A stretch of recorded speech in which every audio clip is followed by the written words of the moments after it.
Wir haben Unfallschaden, wir können das Auto nicht mehr bewegen. Wir haben auch schon den ADAC natürlich informiert. Bin froh, dass ich gerade aktuell Mitglied bin. Wir müssen jetzt ein bisschen ein tränendes Auge verdrücken, weil natürlich 3 Jahre Vanlife, es ist eine Riesenumstellung für uns. There are a lot of voices drowning in the sea. There's too many voices talking back at me. There are a lot of choices waiting to be made. Too many choices making me afraid. Dreams are not the same for me. Standing by the shore while you're on the open sea. Cannot take this anymore. The dreams are not the same for me. Standing by the shore while you're on the open sea. Cannot take this anymore.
Ja, willkommen im Winter Wonderland.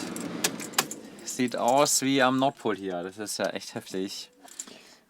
Und willkommen zurück. Willkommen zurück. Endlich mal wieder eine Folge von uns. Wir haben uns rausgetraut. Wir sind im absoluten Schnee in Deutschland. Im Harz befinden wir uns gerade. Und es ist so schön. Es ist richtig winterlich. Es ist der erste Advent. Und für den ersten Advent liegt hier verdammt viel Schnee. Also das ist schon lange her, glaube ich, als es mal Anfang Dezember so viel geschneit hatte in ganz Deutschland. Ja, München ist auch eingeschneit. Sieht cool aus. Ich bin gespannt. Und weil es so schönes Winterwetter ist und der erste Adventssonntag, machen wir jetzt einen richtig schönen Winterschneespaziergang. Also, wir nehmen euch mit und ich würde sagen, erstmal warm anziehen, richtig schön einpacken und dann können wir losgehen.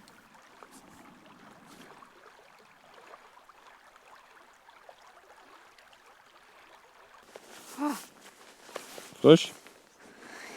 Frisch, aber schön. Wo geht's lang, Chefin? Keine Ahnung. Ich würde einfach mal in die Richtung gehen, weil eigentlich wollten wir auch noch ein Stück weiter zum Wanderparkplatz fahren. Aber das sah ziemlich steil aus und das wollen wir Pablo auf gar keinen Fall antun.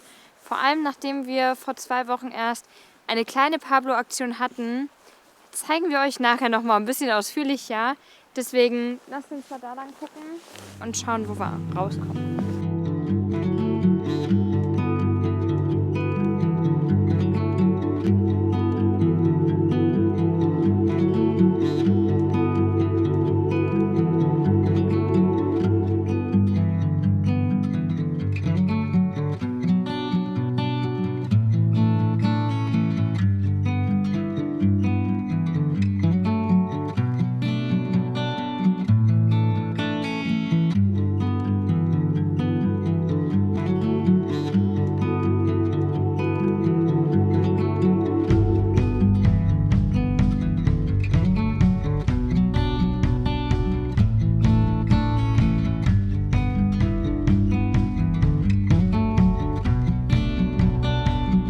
Pablo hat die letzten Wochen leider ganz schön rumgezickt, aber seht am besten selbst. Ja, leider gibt es nicht so gute Nachrichten von Pablo. Ihr seht, wir haben ein bisschen ungünstig geparkt hier. Die Autos kommen kaum durch. Das haben wir nicht gemacht, um die Nachbarschaft hier zu aufzuregen, sondern ganz einfach. Ihr seht es vielleicht ein bisschen. Und da steht es auch. Wir haben Unfallschaden, wir können das Auto nicht mehr bewegen.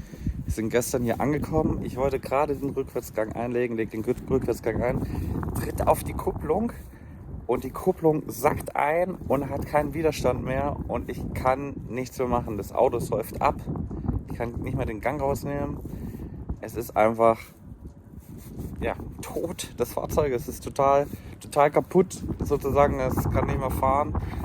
Keine Chance, es zu bewegen. Wir haben versucht, zu dritt das Fahrzeug irgendwie nach hinten zu bewegen, dass wir nicht mehr ganz so doof stehen. Also dafür, dass wir es nicht mehr bewegen können, hatten wir noch Glück im Unglück, weil, ich meine, man kommt hier noch durch, man muss hier halt über den Bürgersteig kurz fahren. Es ist nicht irgendwie eine dreispurige Autobahn, auf der wir gerade stehen oder sowas, wo es wirklich ungünstig ist. Wir haben auch schon den ADAC natürlich informiert. Bin froh, dass ich gerade aktuell Mitglied bin, weil ich denke mal, dass selbst der Transport wird schon ein bisschen spezieller werden, weil ihr seht ja, Pablo ist nicht so das Alltagsauto und so ein blockierter 3,5 Tonner, 6,4 Meter, den muss man erstmal irgendwie abschleppen. Das heißt, das wird nicht so das Standard-Abschleppfahrzeug wahrscheinlich werden. Aber mal gucken, der sollte demnächst kommen. Der hatte gestern Abend keine Zeit mehr, weil es war Schneechaos und die ganzen Fahrzeuge, die auf der Straße liegen, auf der richtigen Straße, die wurden natürlich höher priorisiert als jetzt ein Fahrzeug, das jetzt hier ein bisschen ungünstig geparkt hat, sage ich mal. Deswegen müssen wir uns ein bisschen gedulden. Ich hoffe, der kommt in der nächsten Stunde. Es ist jetzt ungefähr irgendwas zwischen 8 und 9 Uhr morgens. Ja, ich zeige euch das mal kurz, wie das hier aussieht bei Pablo. Also, ihr seht hier unten,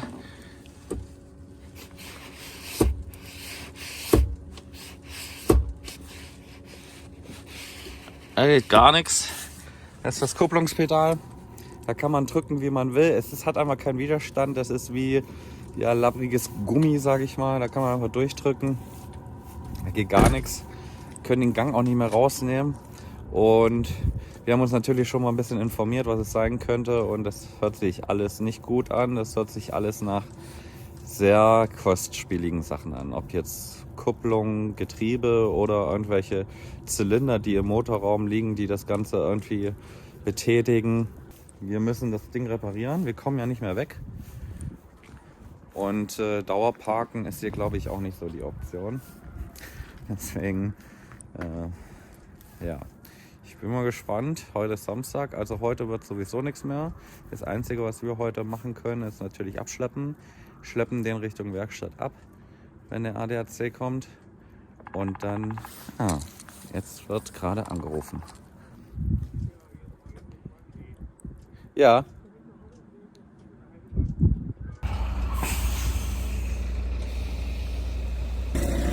Verschieben?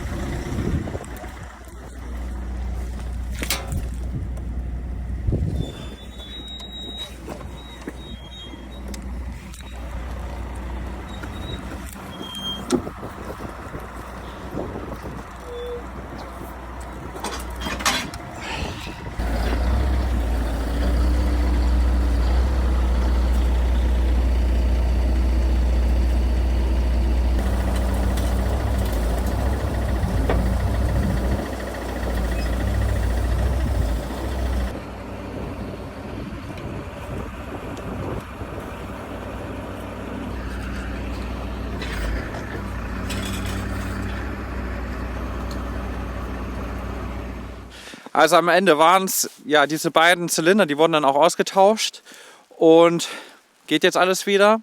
Wir wissen noch nicht so ganz genau, was es kosten wird, aber der Handwerker hat gesagt, der Mechaniker besser gesagt, hat gesagt, es wird sich in Grenzen halten. Also ich schätze mal irgendwas zwischen 300 und 700 Euro. Wir werden dann berichten, wie viel es am Ende wirklich gekostet hat. Nicht ganz so schlimm, zum Glück, wie erwartet, und sind auch wieder froh, dass er fährt. Und wir hatten vor allem richtig, richtig Glück, dass wir so schnell einen Werkstatttermin bekommen haben. Mein Papa kannte nämlich den Mechaniker und hat mit dem gequatscht, beziehungsweise ich habe mich einfach auf meinen Papa bezogen. Und dann sind wir wirklich direkt rangekommen. Der war innerhalb von 2 Tagen, 3 Tagen, keine Ahnung, irgendwie sowas, war der wieder komplett fertig und abholbereit. Deswegen, Halleluja, wir hatten richtig Glück im Unglück.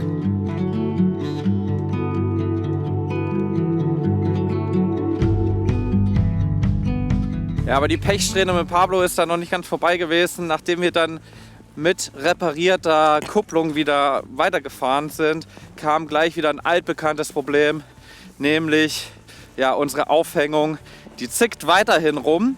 Ganz komisch, immer so nach einer Stunde kommt dieselbe Fehlermeldung und ja, sackt wieder ein, dann macht man den Motor aus und er fährt wieder hoch. Also es scheint ein elektrisches Problem, also Sensorik, Elektrik, irgendwas da zu sein, müssen wir auf jeden Fall checken lassen.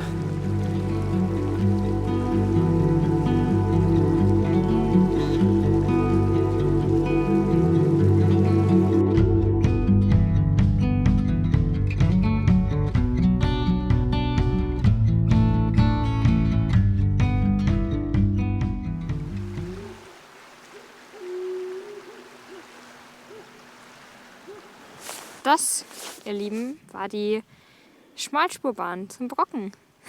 Ich weiß nicht, ob man es gehört hat, aber die Bahnschienen müssen hier relativ nah langlaufen und das ist auch richtig cool. Also das müssen wir auch auf jeden Fall nochmal machen. Das sieht vor allem natürlich jetzt mit dem Schnee einfach super, super toll aus, wenn da diese Dampflok durchfährt durch dieses durch diese Schneelandschaft. Also ist richtig schön. Schade, man sieht sie von hier nicht. Aber wir haben sie gehört.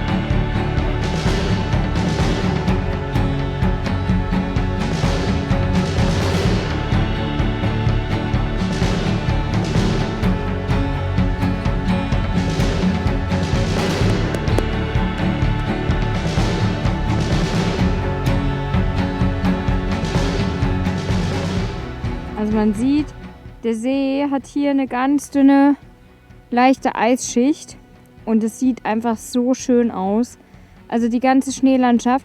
Wir sind jetzt auf dem Weg, den wir hier gerade gegangen sind, ist vor uns heute anscheinend noch niemand gegangen. Es waren nämlich keine Spuren im Weg und es sieht echt toll aus. Was sagt der Schneemann? Dass wir uns leicht verlaufen haben. Na, wir haben die Abzweigung verpasst. Abzweigung verpasst. Wir müssen eigentlich da hoch. Wir gehen jetzt zur Burg. Zur Tragburg. Zur Tragburg gehen wir jetzt. Und gucken uns dann noch die Rappboder Talsperre an. Aus der Luft.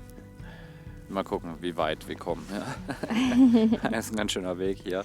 Aber es ist wirklich der beste Wanderweg hier. Also kein Mensch da. Wir fühlen uns gerade ein bisschen wie in Schweden oder so. Also keiner da, einfach nur ruhig. Super Natur, richtig schön, Schnee ohne Ende. Glaubt man nicht, dass man in Deutschland ist. Richtig cool. Fabi nennt den Harz auch Schweden-Deutschland. Ja, ich habe das schon mal gesagt. Also der Harz ist für mich echt so ein bisschen kleinen Schweden mitten in Deutschland. Ja, mag ich, finde ich cool.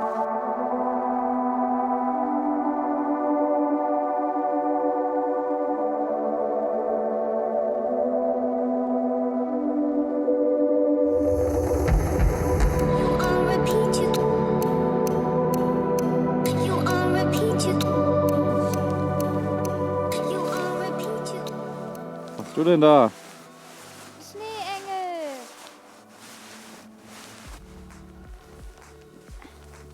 Du kommst mir nicht mal mit ins Auto. Aus wie Sau! Ah, guck mal.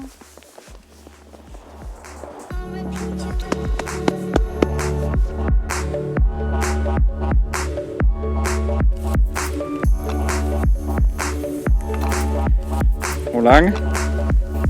Sehr lang. Sind wir richtig?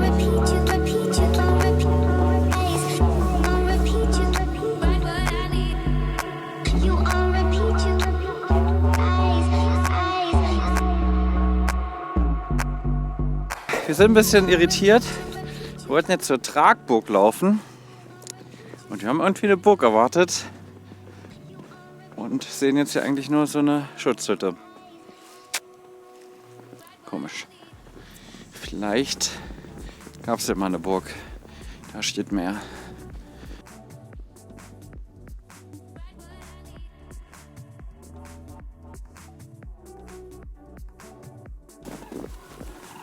Gibt's nicht mehr.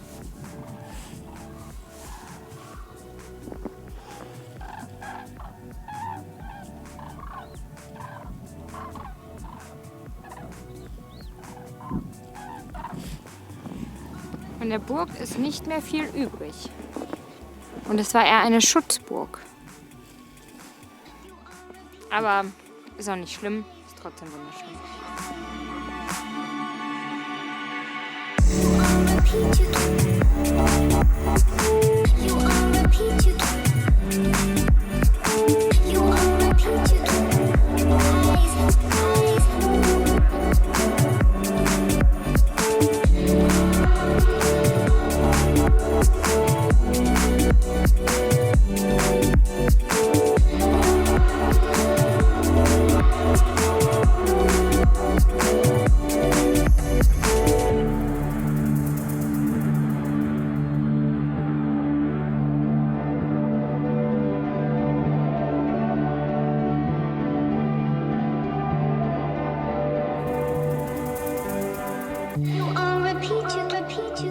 Ein bisschen kommt die Sonne raus. Ja, es bricht ein bisschen auf, aber es ist auch echt frostig, so schön wie es ist. Deswegen würde ich sagen, wir treten jetzt langsam, aber sicher den Rückweg an. Wir wollen nämlich vielleicht noch zu einem kleinen Weihnachtsmarkt fahren. Aber davor erzählen wir noch was. Davor stellen wir euch eins unserer Projekte vor.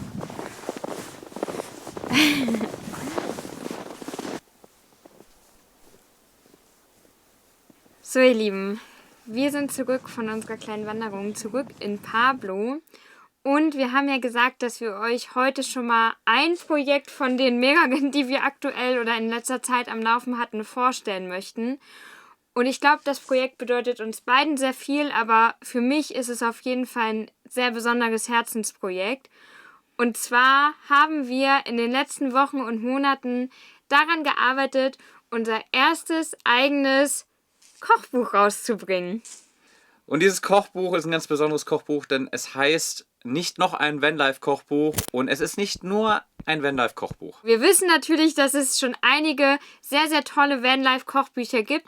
Deswegen bringen wir diesmal eben nicht noch ein klassisches Vanlife-Kochbuch raus, sondern wir haben uns überlegt, dass wir uns mal ein bisschen Gedanken machen, welche Länder uns besonders begeistert haben und euch einfach nochmal ein paar Infos zu diesen Ländern, zum Thema Freistehen, was unsere Highlights waren, mitgeben in diesem Buch, kombiniert mit unseren absoluten Lieblingsrezepten.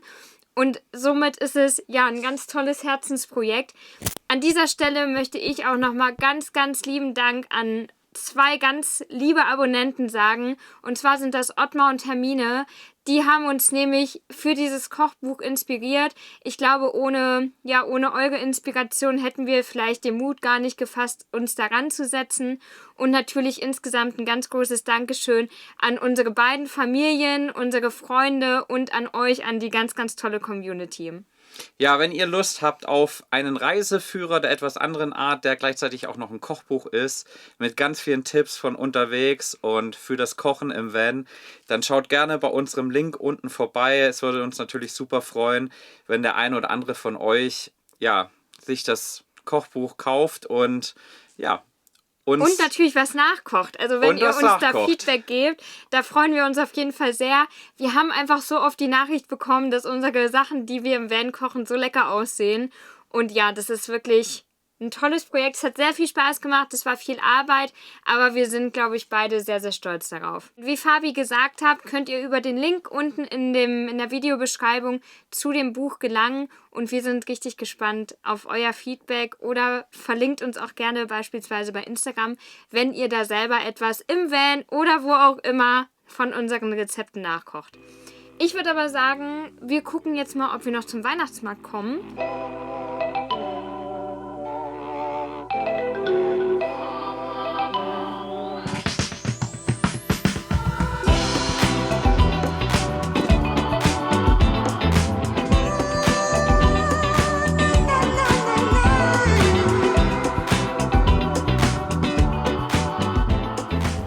Na gut, es war doch kein Weihnachtsmarkt, der ist erst nächste Woche.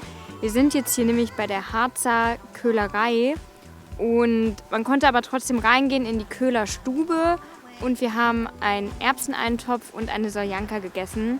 War auch schön und für alle, die es interessiert, diese Woche, wenn das Video quasi rauskommt, ist Samstag und Sonntag in der Holzköhlerei. Nicht in der Holzköhlerei. Ist es eine Holzköhlerei? Doch, ja. Ja. In der Holzköhlerei im Harz bei Hasselfelde Weihnachtsmarkt. Aber wir fahren jetzt nach Hause, es ist kalt, wir wollen uns aufwärmen und das erste Kerzchen anzünden.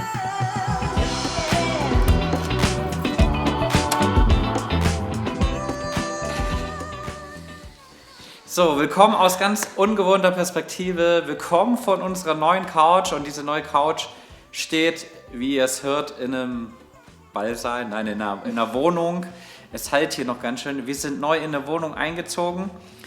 Und das hat einen ganz speziellen Grund. Wir haben nämlich ein neues Projekt vor und verlassen somit ein bisschen unser heißgeliebtes Vanlife, das wir jetzt die letzten 3 Jahre gemacht haben.